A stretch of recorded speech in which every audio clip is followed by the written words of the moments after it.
भारतीय ऋषियों ने प्रार्थना की, अस्तोमा सद्गमय तमसोमा ज्योतिर्गमय। हे प्रभु, आप ही हमारे असत्य को दूर कीजिए, हमारे अंधकार को दूर कीजिए।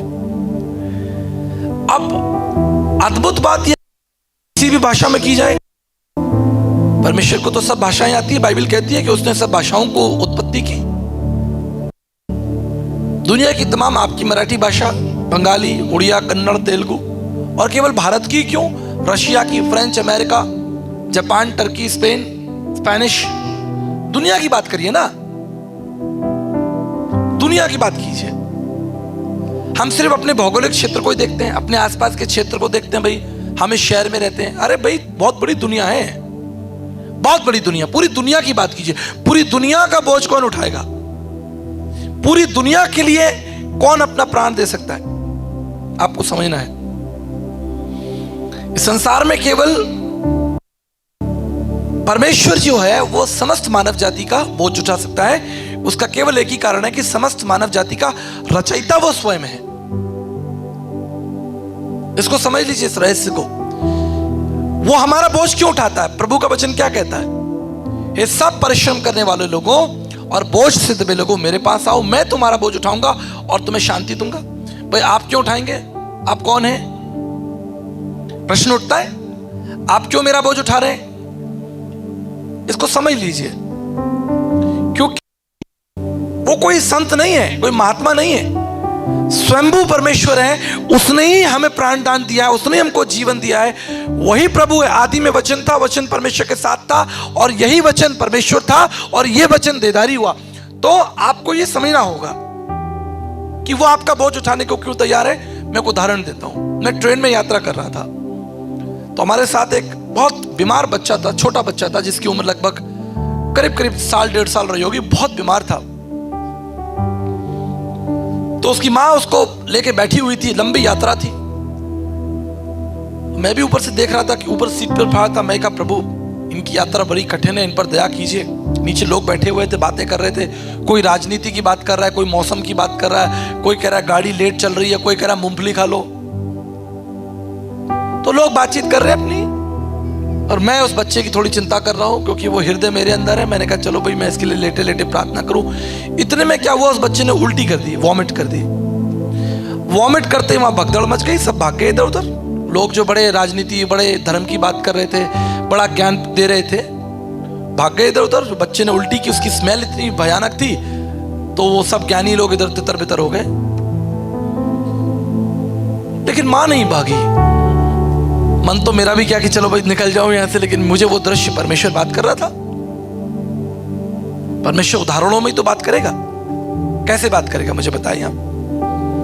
प्रभु यीशु मसीह ने कहा, आकाश के पक्षियों को देखो, उसको देखो, सिक्का देखो, देखो नदी देखो। प्रभु ने कहा, इस दृश्य को देखो। मैं ऊपर से देखने लगा। अब उस माँ ने जो है वो अपने सारा जो आंचल था उससे सारा उस गंदगी को लपेटा, जाके धोकर आई पूरा। उसको कम से कम 10 मिनट लग गया। परमेश्वर मेरे हृदय में बात करने लगा। उसने कहा कि सब भाग गए, लेकिन ये मां नहीं भागी। क्यों? क्योंकि वो जननी है। जिसने जन्म दिया वो नहीं भागेगा। कितनी माताएं मेरी यहां बैठी हुई हैं, जो जननी है वो नहीं भागेगी, जनक नहीं भागेगा। हम किराए के मजदूर थोड़ी हैं जो हम भाग जाएंगे अपने बच्चों को छोड़कर। हम अंत तक उनके लिए खड़े रहेंगे, हम अपने आप को दे देंगे। मैंने एक उदाहरण अभी पिछले दिनों सभा में बता रहा हूं। दिल्ली एम्स हॉस्पिटल में मैं एक जवान बच्चे के लिए प्रार्थना करने गया। तो जी क्या हुआ कि एक जवान लड़के को स्ट्रेचर पे लाया जा रहा था। उसका सर्वर फटा हुआ, आंख वांख फटी हुई, पूरा खून खून। तो डॉक्टर्स की भीड़ लग गई। तो जवान लड़का था, करीब 28-30 साल उम्र हो रही होगी। तो उसके पिताजी ने डॉक्टर के पैर पकड़ लिए, बोले डॉक्टर साहब इस बच्चे को बचा लीजिए, अगर ये मर गया तो मैं मर जाऊंगा, मैं आत्महत्या कर लूंगा।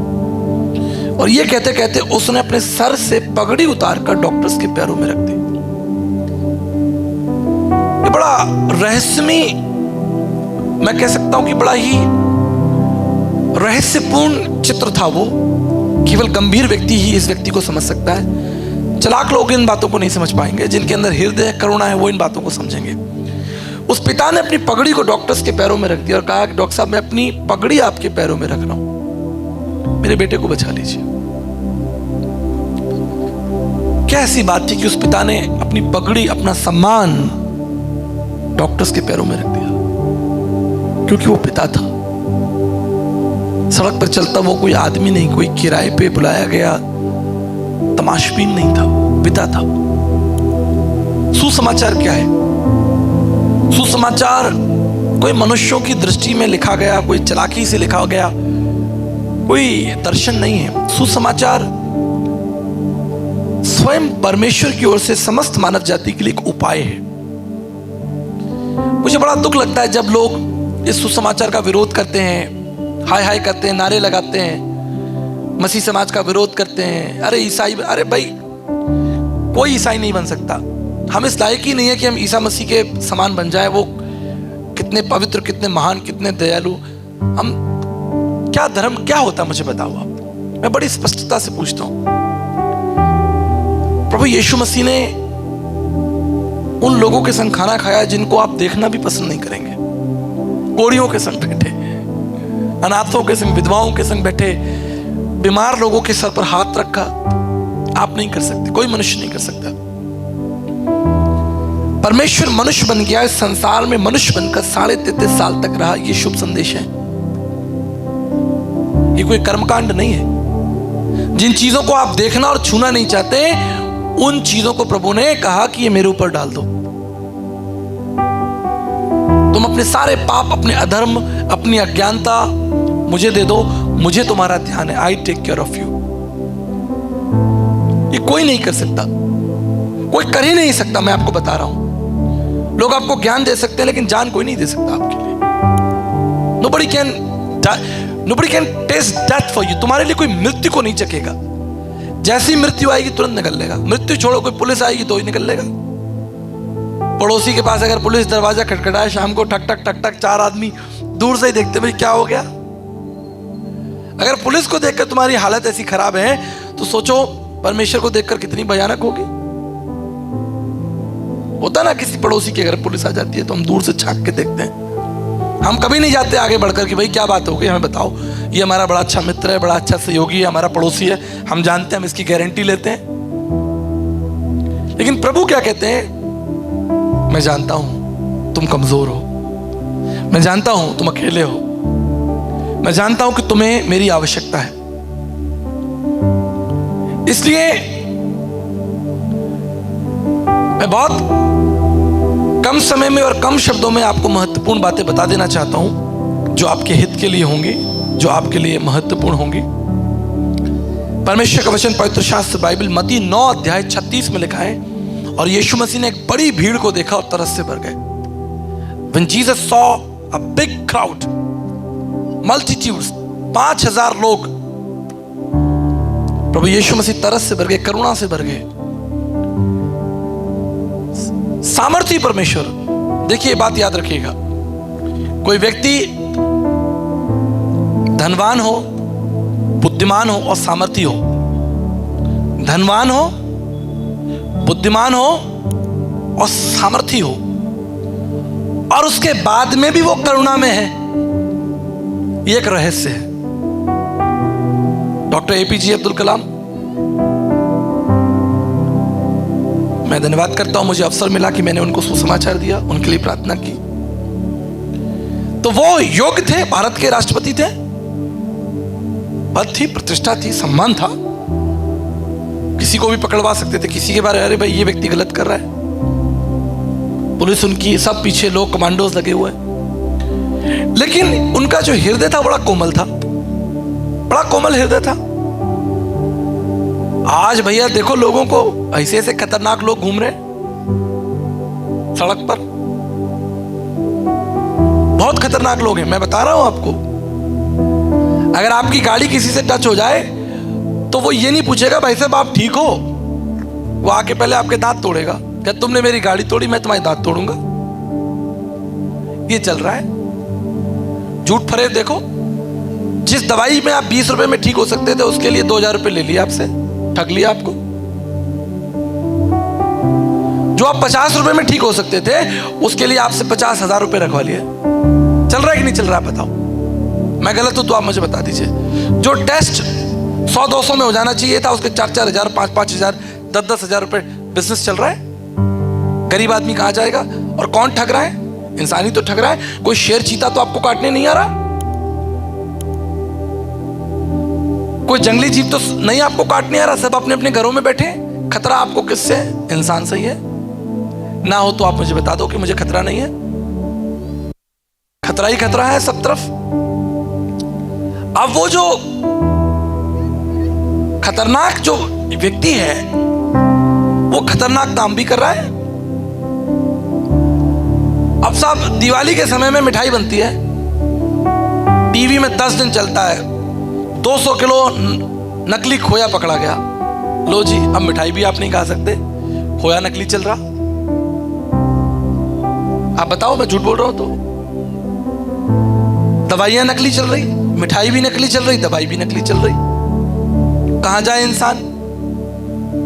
तो इंसान जो है पूर्ण रूप से भ्रष्ट हो गया, खत्म है। आप और मेरे पास अब कुछ भी नहीं है। कोई हमें जिंदा नहीं कर सकता, कोई धर्म का सिद्धांत, कोई व्यक्ति आपको नया नहीं कर सकता। इससे परमेश्वर का वचन कहता है, when Jesus saw a big crowd, उसने एक बड़ी भीड़ को देखा, उसका हृदय तरस से भर गया। आप जानते हो क्यों?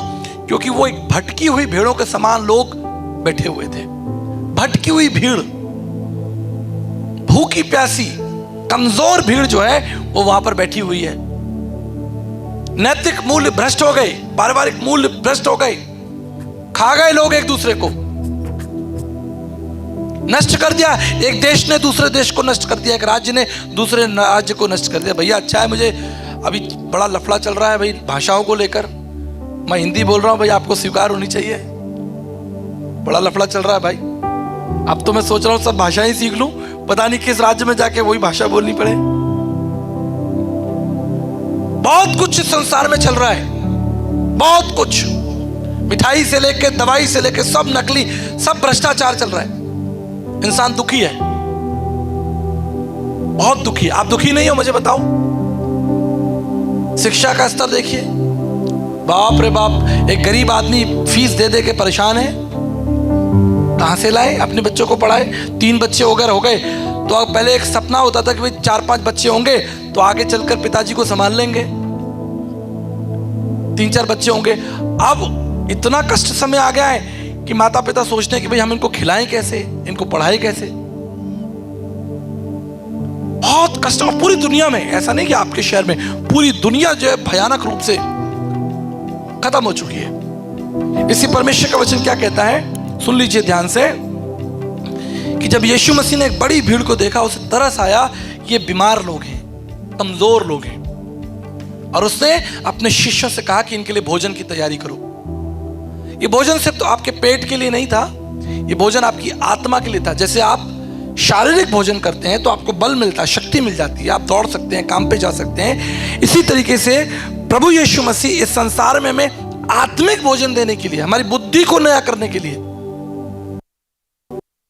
हमारी बुद्धि को नया करने के लिए वो प्रकाश, प्रभु ने कहा मैं उजियाला हूं, I am the light of the world. जो मुझ में होगा वो अंधकार में नहीं चलेगा। मैं जीवन हूं, पुनरुत्थान और जीवन में हूं। जो मेरे पास आएगा, अगर मर भी गया हो, अगर आप आत्मिक रूप से मर भी गए हो, प्रभु आपको जिंदा कर देगा। हालेलुया। मेरे एक जानकार है, सहयोगी है मेरे, उन्होंने एक बार, पुरानी उनकी गवाही बता रहा हूं आपको, कि प्रभु कैसे नया करता है। आप सोच रहे होंगे प्रभु कैसे नया करता है, सुनिए। तो जी एक बार की घटना है, पुरानी 15-20 साल, जवान भाई थे वो चोर थे। उन्होंने एक ट्रक चोरी कर लिया। आप ट्रक चोरी तो कर लिया, उसे खड़ा कहां करें? ट्रक को कहां छिपाया जाए? तो वो इधर उधर लेके 2 दिन तक ट्रक को भागते रहे, सोचते रहे कहां छुपाएं। लास्ट में जब थक गए तो उन्होंने एक कहीं जाकर मैदान में उस ट्रक को खड़ा कर दिया। डर तो अंदर था ही, कितना दूर जाएंगे, कहां जाएंगे। तो उन्होंने ट्रक को जो है वो एक स्थान में खड़ा कर दिया। तो वहां उसमें छुप कर बैठे हुए, ना खाना है ना पानी है, बड़ा परेशान है। 3 लोग थे। अब एक आदमी जा रहा पानी लेके, छुप एक लेके आ रहा, छुप छुप के खा रहे। तो वहां एक परिवार था जिन्होंने इनकी हालत देखी, सुबह से लेकर रात तक ट्रक खड़ा है, ये चक्कर क्या, कभी खाना कभी पानी। तो उनमें से एक सज्जन उनके पास में गया, भैया आप बड़े परेशान लग रहे हैं, सब ठीक है, आपका ट्रक ठीक है, आप लोग स्वस्थ हैं। तो उस व्यक्ति ने जान लिया कि ये लोग चोर हैं और चोर ट्रक करके यहां लेकर चोरी करके ले आए। प्रभु की बड़ी भारी दया थी, वो जो सज्जन था वो मसीह था। तो उस मसीह व्यक्ति ने उनको अपने घर बुलाया, उनके साथ भोजन संगति की, उनके लिए प्रार्थना की और उनको सुसमाचार दिया और 2 दिन तक उनकी सहायता की। और उसके बाद उन तीनों भाइयों ने निर्णय लिया कि हम जाएंगे और ये ट्रक जिसका है उसको वापस कर देंगे। और वो गए और उन्होंने ट्रक वापस कर दिया। आज वो व्यक्ति एक सेवक है, एक पास्टर है, एक इवेंजलिस्ट है। ऐसे करके परमेश्वर जो हमारी बुद्धि को नया कर देता है, ये आपको समझना है। यही चमत्कार है। लोग चमत्कार देखने आते ना, प्रभु का वचन कहता है कि यहूदी सामरी लोग खड़े हो गए, भाई क्या चमत्कार आप हमें दिखाओगे। तो बाइबल में सबसे बड़ा चमत्कार है वो ये है कि लाखों करोड़ों लोग यीशु मसीह के पास में आए, उन्होंने अपने अधर्म और अपने अपराधों को छोड़ा और उनका नाम जीवन की पुस्तक में लिखा गया। और उन लोगों को आप आसमान में देखेंगे। जब आप स्वर्गीय राज्य में जाएंगे आप देखेंगे। जकई, कल मैंने उदाहरण दिया था, अगर मसीह उसके पास नहीं आता तो क्या होता? मर जाता, वो अपने अधर्म और अपने पाप में मर जाता, खत्म हो जाता। उसके पास कोई मार्ग नहीं था। आप समझ लीजिए, बाइबल कहती है वो कुबड़ी स्त्री, जब यीशु मसीह आराधनालय में थे तो एक कुबड़ी स्त्री वहां पर आई और वहां लिखा है वचन में, वो किसी ठीक नहीं हो सकती थी। कोई तरीका नहीं था कि वो ठीक हो जाए, क्योंकि वो कुबड़ी थी बहुत सालों से, उसे शैतान ने पकड़ रखा था। वचन कहता है किसी भी रीति से वो ठीक नहीं हो सकती थी। जब किसी भी रीति से ठीक नहीं हो सकती थी तो फिर कोई बात ही नहीं है। लेकिन आप जानते क्या हुआ? प्रभु यीशु मसीह ने उस पर दृष्टि की और उसे अपने पास बुलाया और अपने हाथों को उस पर रखा और वो चंगी हो गई, सीधी हो गई और प्रभु की स्तुति करने लगे। अगर ये आप कर लेते, अगर आप अपने स्वामी बन जाते, आप अपने आप को ठीक कर लेते, ऑपरेशन खुद ही कर लेते, तो आपको डॉक्टर की क्या आवश्यकता? कोई आवश्यकता नहीं। आप खुद अंधकार से पार रख सकते, तो आपको गुरु की आवश्यकता नहीं। दर्शन क्या कहता है? बिन जाने प्रीत ना होए, बिन गुरु होए ना विवेक। जब तक आपको सत्य नहीं मालूम होगा आप जान नहीं सकते। और सत्य बताने के लिए आपको गुरु चाहिए। गुरु का मतलब गु माने अंधकार, रू माने दूर करने वाला। एक ऐसा व्यक्ति जो आपके अंधकार को दूर कर सके, आपके डर को दूर कर सके, उसे गुरु स्वीकार किया गया। इसलिए दर्शन क्या कहता है? श्वेतवास उपनिषद में लिखा है, विश्वेकम परिवेष्टारम ज्ञात्वा ते मुच्यते सर्वपाशो। समस्त जगत को घेरे हुए एक अद्वितीय परमेश्वर को जानकर मनुष्य सब अंधकार से बाहर निकल सकता है। समस्त जगत को घेरे एक, एकम ब्रह्म द्वितीय नास्ति, एकम सत्य। परमेश्वर 2 4 6 नहीं है। परमेश्वर एकम ब्रह्म द्वितीय नास्ति, एकम सत्य द्वितीय नास्ति। दूसरा कोई परमेश्वर नहीं है, परमेश्वर एक है। एक ईश्वरवाद, भारतीय दर्शन में एक ईश्वरवाद को स्वीकार किया गया है। बहु एक ईश्वरवाद की संज्ञा दी है, लेकिन स्वीकार एक ईश्वरवाद को किया गया। इसलिए जब कभी आप गुरुकुल में अध्ययन करने आएंगे, इसके बारे में विस्तार से बात होगी। ज्ञान अग्नि सर्व कर्माणि भस्मा तो कृत, तथा भगवत गीता 4:37 में लिखा है कि ज्ञान के दूर हो जाएगा। तो ज्ञान आएगा कहां से? मनुष्यों के पास तो वो ज्ञान है नहीं, आपके पास तो बल शक्ति है नहीं, आपके पास तो वो इच्छा शक्ति है नहीं। आप किसी को रास्ता थोड़ी दिखा रहे हैं। आप क्या हो रहा है? देखिए, कल्पना कीजिए, सोचिए 1 मिनट के लिए। ये एक व्यक्ति अंधा है और वो रास्ता पार कर रहा है। कल्पना कीजिए, सोचिए। जब मैं दर्शन की क्लासेस लेता हूं तो हम सिखाते हैं, सोचना सिखाते हैं। एक व्यक्ति अंधा है और सड़क पार कर रहा है लकड़ी लेके,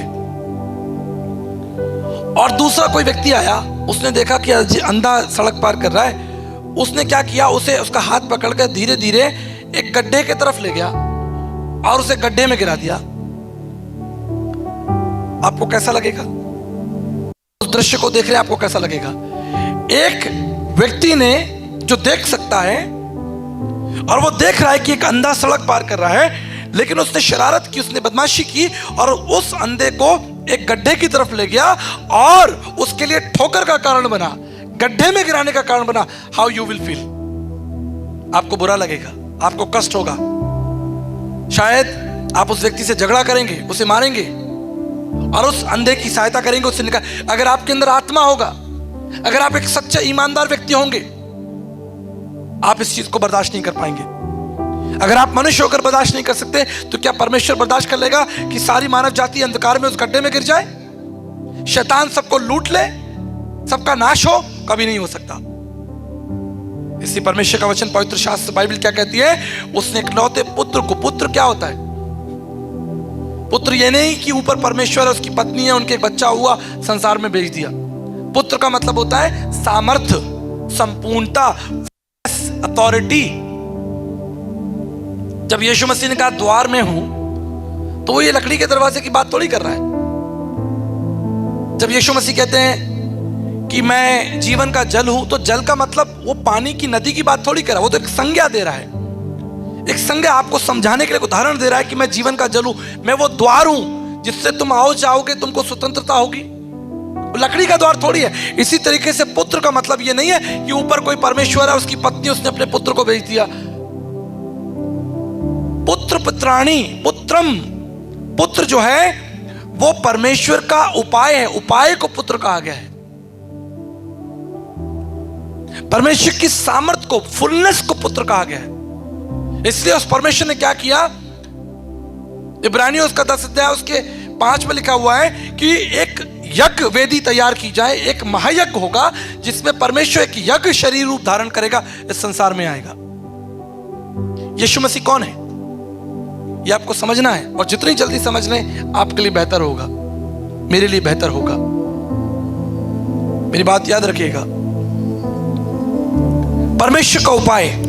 और ये उपाय हम कब से देख रहे हैं? ये उपाय हम सनातन काल देख रहे हैं, जब आदम और हव्वा नंगे थे और वो कोशिश कर रहे थे, अपने आप को ढांकने की कोशिश कर रहे थे। तो बाइबल कहती है उनकी नंगता को ढकने के लिए परमेश्वर ने एक उपाय किया, और वो उपाय क्या था? उसने एक निष्कलंक मेमने का वध किया और उसके चमड़े से आदम और हव्वा की नंगता को ढका। जब अब्राहम अपने पुत्र के साथ परमेश्वर की आराधना करने जा रहा था, उनके पास वहां पर वो मेमना नहीं था। पुत्र कहता है, पिता हमारे पास मेमना तो नहीं है, हम कैसे आराधना करेंगे? अब्राहम ने क्या कहा? यहोवा आप उपाय करेगा। हालेलुया। यीशु मसीह कौन है? यीशु मसीह परमेश्वर का सर्वोत्तम उपाय है समस्त मानव जाति के लिए।